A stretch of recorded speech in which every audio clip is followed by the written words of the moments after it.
สามคืนแตกที่อัตตปือสาวโลกพากันล่ำลืออัตตปือน้ำท่วมอย่างแห้สาวลาวทางศาสตร์ยังขาดเครื่องใช้นาเครื่องนุ่งห่มเข้าน้ำสามปาฝากลงมาแน่นาน้ำใจสาวลาวจงสวยห่วมกันเถิดนาช่วยเหลือพี่น้องประสาสาวจำปาแขวงอัตตปือห่วมกันเสิร์ชสู่ให้อยู่ตลอดปลอดภัย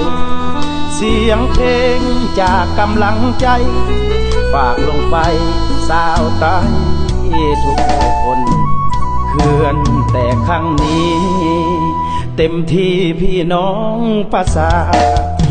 บางคนเสียภรรยาเสียลูกหลานลูกแก้วแสนแพงเสียทั้งทรัพย์สินเงินคำต่างๆนานาหัวควายเข้าน้ำซ้ำปลาลงให้นาน้ำท่วมบ่อเลยขอวอนกราบไหว้เจ้าเทพเทวาเห็นใจพี่น้องเถิดนาน้ำตาไหลหลั่งบ่เศร้าพอแล้วเถิดเจ้าบ่มีข้าวนำที่จะกินอย่าให้ฝนตกลิ้นดินกราบน้องพระอินทร์จงให้อภัย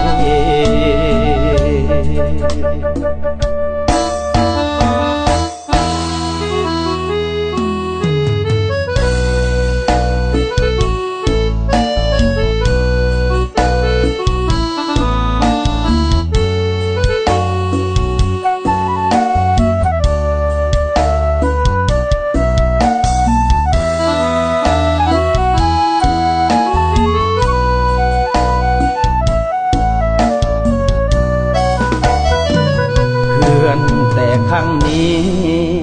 เต็มที่พี่น้องประสาบางคนเสียภรรยาเสียลูกหลานลูกแก้วแสนแพงเสียทั้งทรัพย์สินเงินคำต่างๆนานาหัวควายเข้าน้ำซ้ำปลาลงให้นาน้ำท่วมบ่อเลย